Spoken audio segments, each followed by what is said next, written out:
And here is another match between hamburgersas, who's now playing the purple Protoss, and the SH, who's playing the yellow Terran. This game was actually played before the other one, maybe after the other one, I'm not too sure. But they were both timestamped on the same date, and we just have to see how this one plays out.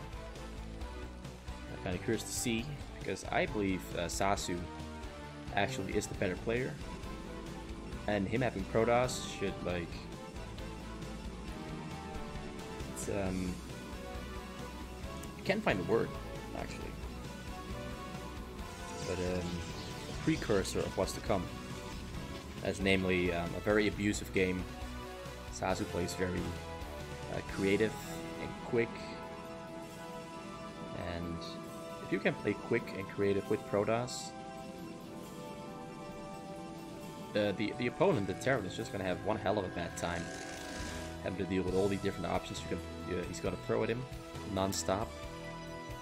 And there is the two gateways come out, sending his probe to his choke. He's gonna throw down a pylon there.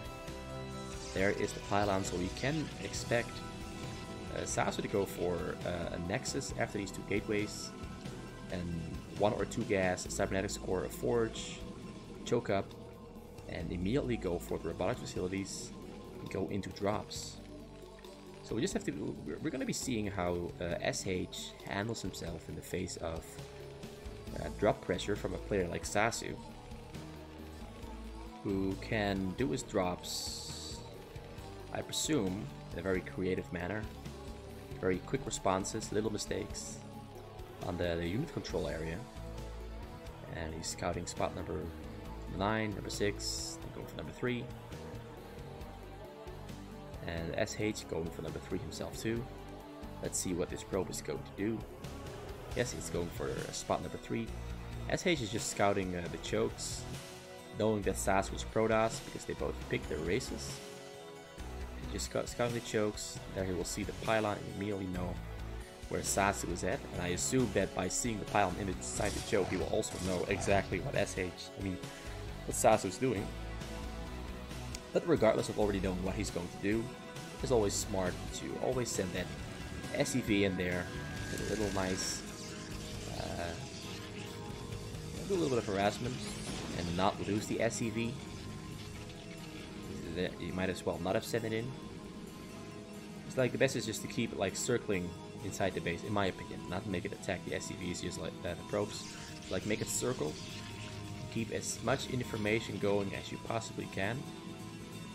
Although on the other hand, I do assume that SH exactly knows the entire build order, the specifics of it, the timings of it. So he would exactly know what Sasu's doing at any given moment. And it's just the angles that's different. So we have SH and Sasu dancing a little bit. Now Sasu's attacking. SH is microing his Marines, but his Marines get out-microed by the Zealots, so he's not even trying to micro anymore. Oh, there's a little biker move, but like he lost a couple of Marines. But all 4 Zealots go down. A couple of Marines are on low HP. And now there's 2 Zealots. 2 Zealots running for their lives. They don't want to fight these Marines. And there's no cannon down at the choke just yet, so this might actually unfold in SH favor. Like I assume that SH would be able to fight off these 4 Zealots with his Marines if he decides to go in, and he decides to go in, and he has no academy, so no stim, no medics to come in as backup, and actually he decides that his Marines are on too low HP to fight these Zealots, because they did take some damage from the prior encounter. And he decides to pull them back instead. Sasu now chasing him all the way down to his base. A lot of back and forth going on in the very early phases of the game. And there is cybernetics core, has been finished. He's going for the Citadel of Adun. There is the robotic facility thrown down at the choke behind the 2 cannons. And he's going to throw down another one very soon. And SH just using this bunker as a little bit of a defensive rock on which to stand his defense. There's an engineering bay, factory, 2nd CC, even a 3rd CC. I can't click on it for some reason. Very nice job there, Blizzard, with little bugs going on inside the replay. The interface the observer. And yeah, 2 gas, engineering bay almost finishing. There's a stim upgrade coming up. We might be seeing a single or 2, yeah, 3 medics. 4th barrack. So it looks like SH is really going to focus on using his marines to defend against the drops. There's the machine shop being thrown up. There is a Templar's archive in Sasu's base, and there is no second robotic facility yet. Throwing down pylons inside his corners. There is his robotic support bay, and the storm upgrade should be coming up soon. Actually, no, he's going for. He's got 4 Dark Templars queued up. Although he only has 3 gateways. Oh, there's a 4th gateway. I missed that one. He's got 4 Dark Templars queued up. He's gonna pick them up with his shuttle once they all finish. We're gonna try to fly him in somewhere around the sides, over the hills. There is Dark Templars. He's gonna distract at the same time with the zealots at the front, like to ensure that there are no marines anywhere near where the shuttle is dropping the Dark Templars, so you can at least take down the turrets on the sides. And SH sending some marines to the sides, and it actually looks like Sasu changed his mind about distracting at the front. He's just gonna try to land the shuttle somewhere inside of Sasu's base. And he picks a pretty good spot to fly in. Oh, there's turrets everywhere inside of SH base. So these Dark Templars will most definitely not go unspotted or unscanned. And there they are, they're really gonna die. They get about 4 marines go down to Dark Templars, but it's definitely not a worthy, not a hashtag worth trade-off. And he sends in another one. It's gonna, yeah, it's inside the turret range, so all areas inside SH base are covered by turrets. So Sasu decides to changes his mind and is not going to. Well, actually, he doesn't change his mind at all. He's got to commit to even more Dark Templars. Well, I think he's kind of trying to do a BM tactic a little bit. There he goes. Another. He's got 2 shuttles now with Dark Templars in them. And SH, being smart, responds with making bunkers. His Dark Templars will definitely not be able to fight up against his bunkers. Sasu's watching over the wall and flies in his shuttle, but he will do absolutely minimal damage. Doesn't even get this SCV down. His Dark Templar is gonna fall, and Sasu is regretting his choice of even going for Dark Templars in this situation. SH having his early scans out, seeing everything that's happening inside of Sasu's base, and handles it really well, all the while expanding on his base, getting a marine upgrade, marine weapon upgrade, getting marine range, building turrets everywhere, getting more factories. 3 factories almost finished, 2 finished, third one being built. There's 4 starporters that he's trying to build. Well, this one went wrong, got blocked out by that one. Bit of an asshole-ish move from that SCV. Lifting up his engineering base, getting vision over the hills by flying them on top of the hills.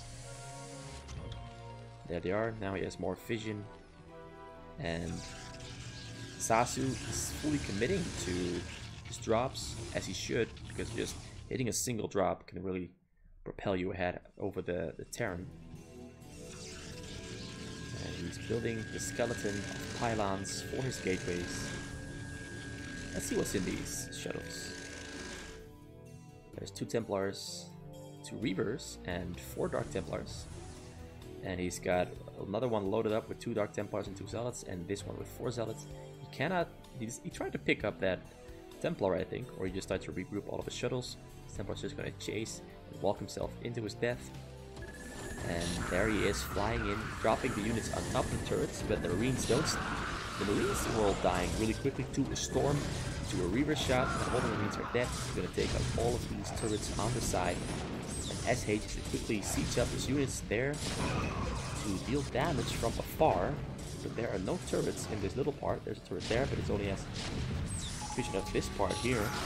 And he has to scan, blocks it off with his SCV and a Marine, so the Zealots and the Dark Templars cannot walk into this little corridor that SH has in his base, and are forced to retreat back into the top corner. But another drop is gonna come in that he loaded up. See what's in there. Bunch of zealots, more zealots, and even more zealots. Is there a Templar in there? There are 2 Templars in there, and now he's going to attack, and he's going to try to fly in over the gas. SH is going to have to pull his SCVs away very quickly. He pulls SCVs away very quickly. He doesn't lose a single SCV to the storms. And the tanks are very quickly cleaning up the zealots as they get dropped. I think he did take out a couple of, maybe like 2 SCVs that were standing there with the splash damage. But the drop ends up doing pretty much nothing at all. This Reaver there in the corner still doing work. Another Templar flying in. I don't think he's gonna get that one in at all. Marines are doing a great job of nice micro going on, but futile micro. He drops the Templar. Templar is gonna storm off because it's the only target there. And the Dark Templars then walk into the turret and die to the turret. There is another drop, has been loaded up. Filled, one shuttle is empty and the others are filled up with Templars and a couple of zealots, not that many zealots. I expected him to fully load them all up completely, but he decided against that. Maybe he was just being too hasty. Now there are a few Valkyries out. The Valkyries do a lot of damage to the shuttles. A couple of shuttles go down. He even stims it. There is a Templar getting 7 or 8 Marine kills with no SCV kills. And the Zealots all quickly get cleaned out. Templar also gets cleaned out. And another failed drop by Sasu. Like it was actually pretty much the only successful drop he had, and then he failed to convert that into anything really. And all these shuttles are loaded up this time around. There is a Dark Templar there. He's gonna try to get an SCV. Mind control, most definitely. There he drops them again on the side. No, he cannot fly in any deeper thanks to these Valkyries hanging there and the Marines there too. He would stim down the shuttles very rapidly. He tries to attack the front, but fails. And did he pick it up? He picked up a mind control SCV from over the hill. So his plan did work to get an SCV mind control. I'm not sure if SH caught onto that. I think he did because you can see the Dark Templar there. And he must be feeling pretty screwed. And it's actually in situations like this that I'm pretty happy that mind control is banned in the Western leagues. Because once the Protoss gets that mind control, which is very easy to do, as you just saw there, it's very easy to do, very quick. It just becomes a very unbalanced game. Yeah, the Protoss can basically make play the 2 versus 1. With tanks and all that kind of stuff. It becomes really unbalanced. It's honestly probably the biggest mistake by Blizzard to even include mind control on workers because of the sheer unbalance of it. But if SH is quick enough, he might be able to push out and kill Sasu before Sasu can even get factories out. There is now a drop coming down the bottom corner of SH base, and SH does not have any of his units located near the bottom side of his base. So the drop flies in almost completely untouched. The Corsairs go down, but he has his Marine SCVs do get out. A lot of his SCVs died there. 6 SCVs died to Storm as they got stuck in this little corner at the factories and the Marine shops. And he just stormed on the top of the Marine machine shop. The SCVs walked around it. They all died. All the Zealots were dropped here were quickly cleaned out, however. And SH had a little bit of yeah, it got slowed down a little bit there. His minerals are way lower than they should be for given how little Sasus actually hit him. And he decided against producing any more SCVs despite just losing 16 there. Maybe he thinks he didn't lose 16 there. Maybe he thinks he lost like 5 there and decides against adding more SCVs. And he leaves because he saw the... I assume he saw that. Let me see if I can see that. Yeah, so here was the scan. He saw the CC. And he thinks the exact same thing that I was thinking. Oh, shit. He has a command center. And he pretty much knows that he's been slowed down too much to immediately go for a counterattack. And yeah, there's just no way to win against this. Kind of a bummer that this game ended up being decided by mind control, the most broken and unbalanced thing in the entire game, which becomes even more broken on fastest map. There's absolutely zero counterplay to it once the Protoss has a mind control, and kind of a bummer. The game ended up not being as eventful as I'd hoped. It ended up turning just into a scheme for Sasu to get that mind control off. I'm kind of sad to see it end like this. You know, the not like this meme. I kind of feel like that right now. But yeah, I'm gonna upload this one anyway, just to give you a glimpse that some people really like mind control. This is a really good argument against mind control, even though we didn't even get to see any mind control units out onto the map. But just the fact that someone just immediately gives up the moment he realizes there's mind control says everything about how completely unbalanced it is. So yeah, that's it for this game. There wasn't much to enjoy this game, but I still hope you enjoyed that one. So yeah, have a good day. Goodbye.